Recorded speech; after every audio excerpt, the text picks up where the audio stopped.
Hello മച്ചന്മാരെ, പുതിയ vlog ഉണ്ടായി പിന്നെയും വന്നിരിക്കുന്നു. ഇന്നത്തെ പരിപാടി പറഞ്ഞാൽ കൊടിയുത്തി പോക്ക്.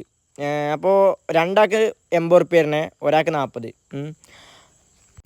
ഏതാ വ്യൂ ആ മുതലാണ് ഇപ്പോൾ നിങ്ങൾ കണ്ടുകൊണ്ടിരിക്കുന്നത്. ഞങ്ങൾ ഇതിൻ്റെ മുന്നേ ഒരു വ്ളോഗുകൾ കണ്ടിട്ടുണ്ടാവും കൊടിയുത്തി പോക്ക്. അപ്പോൾ ഞങ്ങൾ അതിൻ്റെ മുന്നേ പോയപ്പോൾ ഞങ്ങൾക്ക് ഫുൾ മുകളിൽ കയറാൻ പറ്റില്ല കേട്ടോ. മുകളിൽ അന്ന് ക്ലോസ് ചെയ്തിരുന്നു. അപ്പോൾ അടപടലം മൂഞ്ചിയൊരു അവസ്ഥയായിരുന്നു കേട്ടോ അന്ന്. പക്ഷെ ഒന്ന് കയറിയപ്പോൾ മോനേത്തെ ആംബിയൻസ് നിങ്ങൾ കണ്ടാൽ മനസ്സിലാവും. ഞാൻ ഓരോ സൈഡും കറക്റ്റ് ഇങ്ങനെ കറക്റ്റ് ടേണിങ് ഒക്കെ ഇങ്ങനെ എടുത്തു വെച്ചാണ് അതിൽ കണ്ടാൽ മനസ്സിലാവും. വന്നു അപ്പം ഇപ്പം കാണുന്നവർക്ക് തോന്നുന്നുണ്ടാവും ഇവിടെ നിന്ന് വന്ന് നോക്കി കാണാനുള്ള മൈൻഡ്. അവിടെ നോക്കി നോക്കും, മലകളോട് മലകൾ. അപ്പം ഇന്ന് ഞാൻ ചെന്നപ്പോൾ ആൾക്കാരൊക്കെ പറ്റ കമ്മിയാണ് കേട്ടോ. അപ്പോൾ നല്ലൊരു വൈബാണ്. ആൾക്കാർ കുറഞ്ഞതോറും വൈബ് കൂടുന്നല്ലേ. അപ്പോൾ നല്ല ആംബിയൻസാണ്. ഏതാ മൂടി അറിയാം നമുക്ക് തന്നെ. കുറേ നേരം പിന്നെ അവിടെ ഇരിക്കാൻ തോന്നും. പിന്നെ ഞങ്ങൾ നേരെ വേറെ റൂട്ടിൽ കൂടിയൊക്കെ വെറുതെ നടന്നു നോക്കി.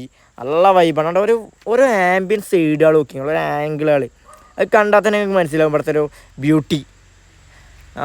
കണ്ടോ ഇവിടെയൊക്കെ ഇരുന്ന് ഓരോ പിക്കൊക്കെ ഇടുന്ന ചായ കുടിച്ച് വേറെ വൈബാട്ടെ. കാര്യം പറയുകയാണെങ്കിൽ വന്ന് നോക്കി ഞങ്ങൾക്ക് മനസ്സിലാവും. ഇവിടെ ഇടയ്ക്കിടയ്ക്ക് വരുന്ന നമ്മുടെ ടീംസാണ് ഞങ്ങൾ. അപ്പോൾ ഇതിന് നമുക്കൊരു ബ്യൂട്ടി ആ മൈൻഡാണ് ഞങ്ങൾക്ക്. ഇടയ്ക്കിടയ്ക്ക് നല്ല ബ്യൂട്ടി ആയിട്ടാണ്. എന്താ സൺസെറ്റ് കാണുമ്പോൾ തന്നെ മനസ്സിലാവും. അപ്പോൾ ഞങ്ങൾ നേരെ ഫുഡ് കഴിക്കാൻ വിട്ടു. നേരെ എന്നിട്ട് കസാമിയ അവിടുന്ന് ഒരു ഷവായും പൊറാട്ടയും അടിച്ചടി കയറ്റി എന്നിട്ട് നേരെ വീട്ടിലേക്ക് വന്നു. അന്ന് ഇത്രേ ഉള്ളൂ. അപ്പോൾ ബൈ.